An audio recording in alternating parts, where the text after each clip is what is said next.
Hello friends, you are most welcome in this class. मित्रों, आज हम बहुत ही महत्वपूर्ण टॉपिक प्रेजेंट परफेक्ट टेंस के बारे में बात करने जा रहे हैं। इसमें सबसे पहले हिंदी में पहचान और इंग्लिश में पहचान यानी एडवर्ब्स देखेंगे। उसके बाद में इसकी हेल्पिंग वर्ब्स, उसके बाद महत्वपूर्ण जो रूल्स हैं वह स्ट्रक्चर देखेंगे। फिर रिटन प्रैक्टिस करते हुए हम most collection of important examples जो कंपटीशन के लिहाज से बहुत महत्वपूर्ण है उनको देखेंगे और प्रोवर्ब के साथ वीडियो का अंत करेंगे। आओ आज की क्लास की शुरुआत करते हैं। वीडियो को अंत तक देखो और अच्छी तरह से समझो। सबसे पहले शुरुआत करते हैं अपन पहचान हिंदी में। बहुत आसान है। हिंदी वाक्य के अंत में हम देखेंगे चुका है, चुकी है, चुके हैं या चुका हूं या चुकी हूं। बहुत सामान्य शब्द हैं और मोस्टली यही होते हैं। परंतु इंपॉर्टेंट चीज है इंग्लिश के वाक्यों के अंदर जो पहचान होती है जिसको अपन एडवर्ब्स कहते हैं, ये वाक्यों में मोस्टली अपने को देखने को मिलती है। इसमें सबसे महत्वपूर्ण शब्द है ऑलरेडी यानी पहले से ही, जस्ट यानी अभी, जस्ट नाउ यानी अभी अभी, एवर रेगुलरिटी की शो में हो रहा है, लेटली यानी हाल ही में, रिसेंटली का अर्थ भी हाल ही में, शो फार यानी अब तक, यट यानी अब तक के सेंस में है। परंतु इसमें ध्यान देने योग्य ये बात है कि जैसे ऑलरेडी शब्द है, यट है, रिसेंटली, ये वेरी इंपॉर्टेंट है और कंपटीशन में यही पूछे जाते हैं परीक्षा के अंदर मोस्टली। तो मित्रों यहां पर यट और सो फार जो शब्द है इस नोट को विशेष ध्यान में रखना। इसका यूज हमेशा नेगेटिव सेंटेंस में किया जाता है। कहां पर होता है? नकारात्मक वाक्य में होता है। ये वेरी इंपॉर्टेंट बात है और यही प्रश्न मोस्टली बच्चों को कंफ्यूज करता है। यहां बात है हेल्पिंग वर्ब्स की। तो साथियों देखेंगे यहां पर हैज और हैव दो महत्वपूर्ण शब्द है क्योंकि प्रेजेंट परफेक्ट पूरा का पूरा हैव पर डिपेंड है और हमने देखा था कि हैव के अंदर तीन शब्द थे, हैज, हैव और हैड। तो प्रेजेंट में हैज और हैव और उनके साथ हमेशा मेन वर्ब की थर्ड फॉर्म रहती है।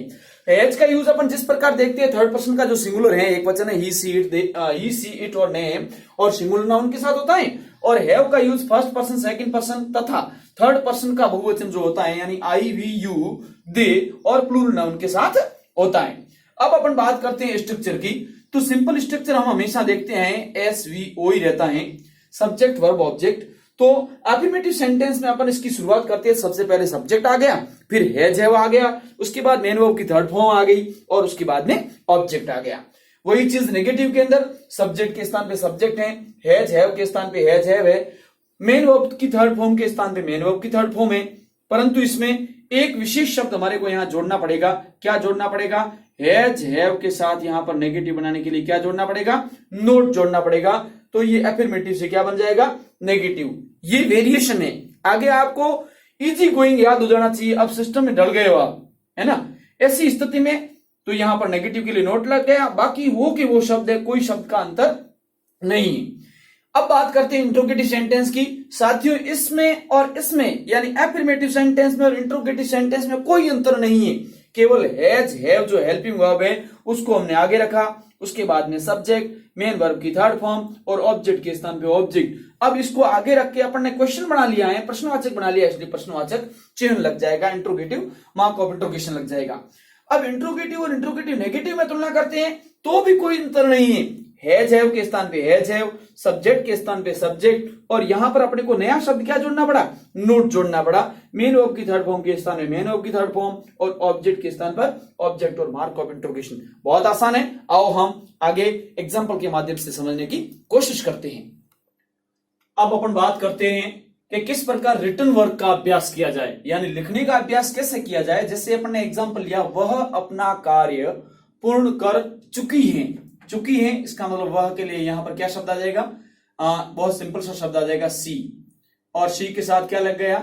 हैज। अब पूर्ण कर चुकी है को कहेंगे यहां पर क्या? फिनिश, और थर्ड फॉर्म क्या हो जाएगी? फिनिश्ड। सी हैज फिनिश्ड, वह कर चुकी है। क्या कर चुकी है? अपना कार्य, अपना कार्य। तो यहां पर हो जाएगा हर वर्क। वह अपना कार्य पूर्ण कर चुकी है। सी हैज फिनिश्ड हर वर्क। ठीक है। अब हमने कहा कि वह अपना कार्य पूर्ण नहीं कर चुकी है। शब्द क्या जोड़ा अपन ने? नहीं जोड़ा। तो मित्रों यहां पर क्या करना होगा, जरा अभ्यास करके बता सकते हो? सी हैज क्या हो जाएगा? हैज के साथ यहां पर शब्द जुड़ जाएगा नॉट। बताओ वाक्य कैसा बन गया? अब ये वाक्य नेगेटिव बन गया। कैसा बन गया? नेगेटिव। केवल क्या शब्द जुड़ते ही? नोट जुड़ते ही, नोट को हटाया, सेंटेंस कैसा हो जाएगा? एफर्मेटिव हो जाएगा। कितना अंतर है एफर्मेटिव और नेगेटिव में, अपन आंकलन कर सकते हैं। अब हम आगे बढ़े और इस वाक्य को अपन ने क्या किया? वापिस यहां से नहीं हटा दिया, नहीं क्या कर दिया अपन ने? हटा दिया, और यहां आगे जोड़ दिया शब्द अपन ने क्या वह अपना कार्य पूर्ण कर चुकी हैं? इतना करते ही यहां पर क्वेश्चन मार्क लग गया, और इसी सेंटेंस में से अपन ने खोजते हुए निकाले शब्द। क्या किया? तो क्या शब्द सबसे पहले अपन ने हेल्पिंग वर्ब को आगे लिया, यहां पर सी को छोटा किया, उसके बाद में फिनिश का थर्ड फॉर्म फिनिश्ड के रूप में यहां पर अपन ने लगाया, और हर की जगह हर, वर्क की जगह वर्क, और अंत में mark of interrogation. Has she finished her work? क्या वह अपना कार्य पूर्ण कर चुकी हैं? ओके, तो ये वाक्य हो गया मित्रों कैसा? इंट्रोगेटिव हो गया। कैसा हो गया? इंट्रोगेटिव। अब यहां पर वापिस अपन ने जैसे नहीं जोड़ दिया इसी वाक्य में, और वाक्य बन गया क्या वह अपना कार्य पूर्ण नहीं कर चुकी हैं? अब क्या करेंगे? कुछ नहीं, यहां पर नहीं जोड़ा है तो यहां पर हेल्पिंग वर्ब और सब्जेक्ट, और तीसरे स्थान पर यहां शब्द क्या जुड़ जाएगा? Not. She has not finished her work, और वाक्य कैसा हो गया? इंट्रोगेटिव, और इंट्रोगेटिव के साथ ये वाक्य कैसा हो गया? इंट्रोगेटिव नेगेटिव हो गया। यही शब्द और शब्दों का हल्का सा अपन सावधानी रखे तो शब्दों का खेल है। अगला एग्जांपल लेते हैं कि गाड़ी अभी अभी रवाना हो चुकी है। रवाना हो चुकी है तो अपन ने लिखा इस एग्जांपल को कि द ट्रेन एक वचन है सिंगुलर, तो यहां पर लग जाएगा हैज। रवाना हो चुकी को कहेंगे डिपार्टेड। डिपार्ट कहते हैं, डिपार्ट यानी रवाना होना, और अराइव यानी पहुंचना, तो डिपार्ट और इसकी थर्ड फॉर्म होगी departed. The train has departed, कब? अभी अभी, तो यहां पर शब्द लग जाएगा जस्ट नाउ। अब इस वाक्य को हमने नेगेटिव करने की कोशिश की, तो क्या गाड़ी अभी अभी रवाना नहीं हो चुकी है। तो मित्रों क्या करेंगे? जरा विचार करो। देखिए यहां पर क्या जुड़ जाएगा? नोट, और नोट जुड़ते ही वाक्य नेगेटिव हो गया, इससे पहले अफर्मेटिव था। अब हम इस वाक्य को इंट्रोगेटिव बनाना चाहते हैं, तो यहां पर क्या होगा? एक शब्द लगाना पड़ेगा। क्या गाड़ी अभी अभी रवाना हो चुकी है? नहीं को हटा दिया। अब खड़ी पाई ना होकर के मार्क ऑफ इंट्रोगेशन। और इस सेंटेंस को आप कैसे बनाओगे? जरा विचार करो। देखिए इसमें से क्या चीज बाहर निकालेंगे अपन? कुछ नहीं, हेल्पिंग वर्ब बाहर निकालेंगे। ये हैज को बाहर लिया, द ट्रेन, और फिर क्या लग जाएगा? वापिस डिपार्टेड, और अंत में लग जाएगा जस्ट नाउ, और साथ में मार्क ऑफ इंट्रोगेशन, क्योंकि अपन ने क्वेश्चन बनाया है। अब ये वाक्य इंट्रोगेटिव हो गया। कैसा हो गया? इंट्रोगेटिव। साथ में वापिस यहां पर जैसे अपन ने शब्द जोड़ा नहीं, क्या गाड़ी अभी अभी रवाना नहीं हो चुकी है, तो ये वाक्य हो गया इंट्रोगेटिव नेगेटिव। अब इसमें क्या शब्द नया जोड़ना पड़ेगा? हैज द ट्रेन, और यहां पर लग गया नॉट। बताओ कितना काम आसान है, कोई डिफिकल्टी वाली बात नहीं है। आप बहुत से ऐसे एग्जाम्पल ले सकते हो, बना सकते हो। अब कुछ विशेष बातें हैं जो स्टार लगा करके अपन ने यहां पर लिखे हैं कि इट इज के साथ स्ट्रक्चर क्या है? इट इज द लगा सकते हैं चाहे तो अपन यहां पर। इट इज द के साथ जब समय की बात की जाती है तो प्रेजेंट परफेक्ट का यूज होता है। एक एग्जांपल लिया है अपन ने कि it is the third time, ये तीसरी बार है। क्या है? यू खालिस्तान आस्क दिया हुआ है मी द सेम क्वेश्चन, कि आपने वही प्रश्न तीसरी बार पूछा है, यानी ध्यान कहीं और है, मन कहीं और है, और तन कहीं और है। ऐसा काम संभव नहीं होगा। तो यहां यू के साथ क्या हो जाएगा? यू हैव आस्क्ड, और क्या हो गया? It is the third time, कि ये तीसरी बार है। You have asked me the same question, आपने वही प्रश्न तीसरी बार पूछा है। अब यही बात दिस इज के साथ आती है। दिस इज के साथ में, दिस इज के आगे भी द होता है। दिस इज द के साथ फर्स्ट है, सेकंड है, बेस्ट है, ओनली है, मोस्ट है। कैसे? मोस्ट है। ऐसे शब्द जब अपने को दिखाई देते हैं तो क्या होता है? तो अपन देखते हैं कि इनके साथ में भी प्रेजेंट परफेक्ट का यूज होता है। कैसे? आओ एग्जांपल से समझते हैं कि this is the best novel, कि ये सबसे अच्छा नॉवेल है। किसके लिए? पवन खालिस्तान एवर रीड, तो पवन हैज एवर रीड की थर्ड फॉर्म होती है रेड। तो पवन ने आज दिन तक जो नॉवेल पढ़े हैं उनमें से यह सबसे बेस्ट नॉवेल है। This is the first time, यह पहला समय है। आई खालिस्तान मीट यू, आपकी मुलाकात मेरे से हुई है, या मेरी मुलाकात आपसे हुई है। तो आई हैव और मीट की थर्ड फॉर्म हो जाएगी मेट।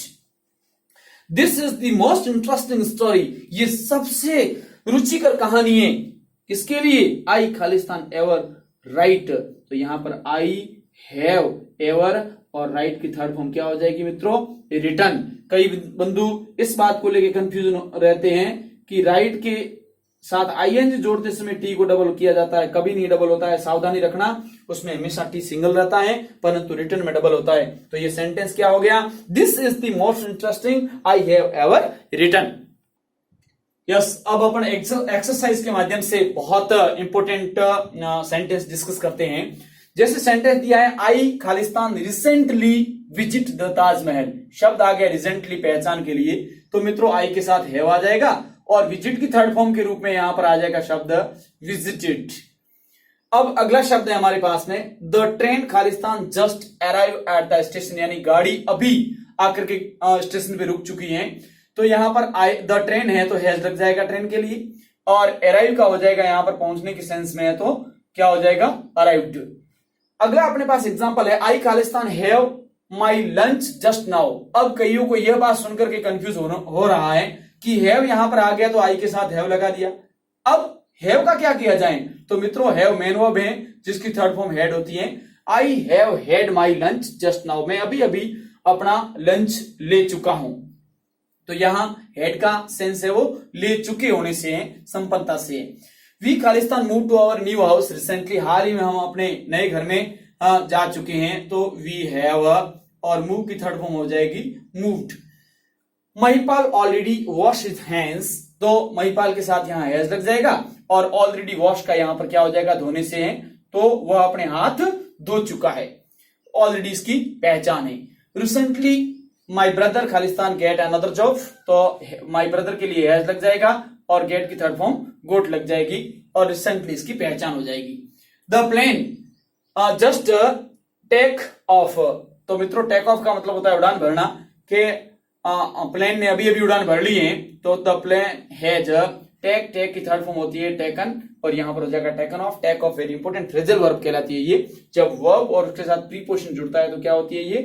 ये होती है फ्रेजल वर्ब, जो परीक्षा के लिहाज से महत्वपूर्ण है। आगे समय के अनुसार अपन इसको भी डिस्कस करेंगे।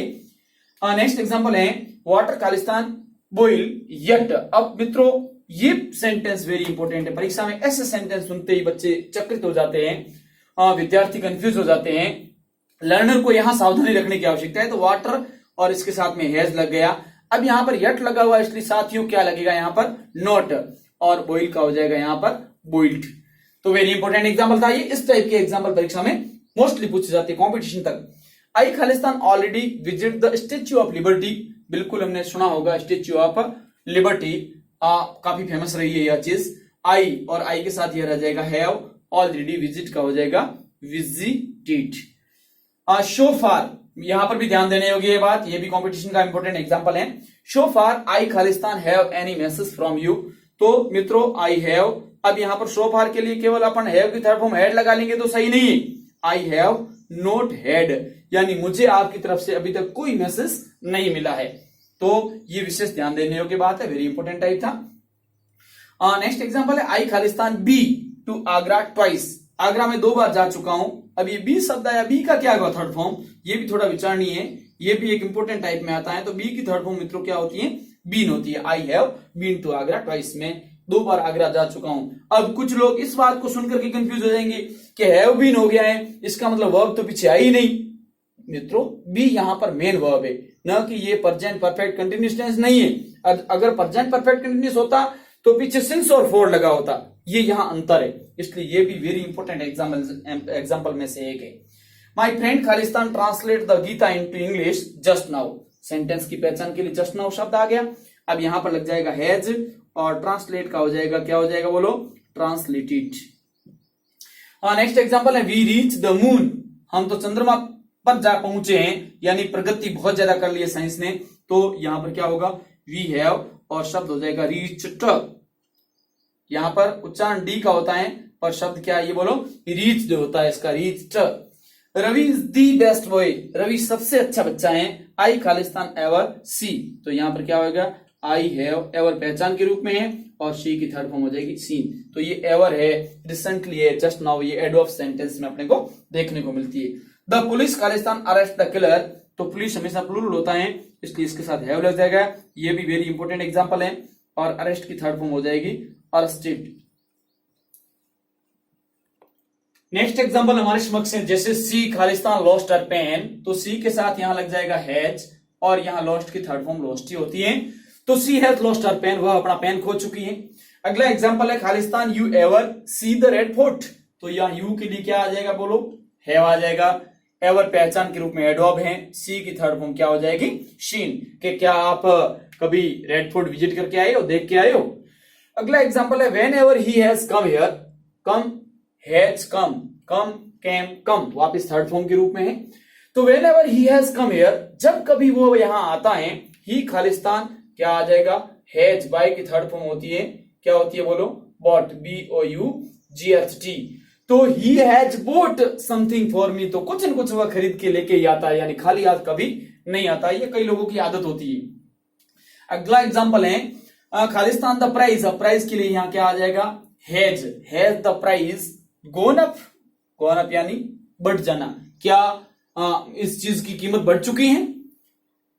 माई फ्रेंड खालिस्तान बाय अ कार, तो क्या हो जाएगा, बाय अ न्यू कार कर लो भले ही। अच्छा, तो यहां माई ब्रदर के लिए हैज आ जाएगा और बाय की थर्ड फॉर्म वापिस क्या हो जाएगी बोलो, बोट हो जाएगी। अगला एग्जांपल है आई खालिस्तान हैव एनफ प्रॉब्लम्स हियर, मैं यहाँ कई मुसीबतों का सामना कर चुका हूं, तो यहाँ क्या हो जाएगा मित्रों, I have had. Bar bar have इसलिए ले रहा हूं कि हैव यहां पर हेल्पिंग वर्ब नहीं है, ये मूल वर्ब है, इसलिए उसकी थर्ड फॉर्म हैड है और हैव यहां हेल्पिंग वर्ब का काम कर रही है। अब वीडियो के अंत में हमेशा की तरह अपन जो बात करते हैं वह बात हमारे समक्ष आती है, वह बात किसके बारे में वादा किया हुआ है, प्रोवर्ब के बारे में वादा किया हुआ है साथियों। तो यहां पर अपन एक महत्वपूर्ण प्रोवर्ब आज पढ़ते हैं, लिखेंगे एवरी मैन क्या है, is the architect of his Fortune. जरा विचार करना, देखिए क्या मतलब होता है इसका। बहुत सामान्य है, क्या है कि every man is the architect of his Fortune, अर्थात प्रत्येक मनुष्य अपने भाग्य का, क्या लिखा है, प्रत्येक मनुष्य अपने भाग्य का क्या होता है, विधाता होता है। अपना भाग्य लिखना अपने हाथ में है, कोई भाग्य के भरोसे सोया रहता है वह ठीक नहीं है। Because every man is the architect of his Fortune, अपने भाग्य का विधाता स्वयं होता है। इसलिए साथियों कर्म करो, बिकॉज वर्क इज वर्शिप, कर्म ही पूजा है। और अच्छी मेहनत करो और अच्छी तरह से आप वीडियो देखने के बाद कमेंट डालो, यह वीडियो आपको कैसा लगा। कमेंट के माध्यम से कोई सुधार की आवश्यकता होगी जरूर करेंगे। All the best, bye.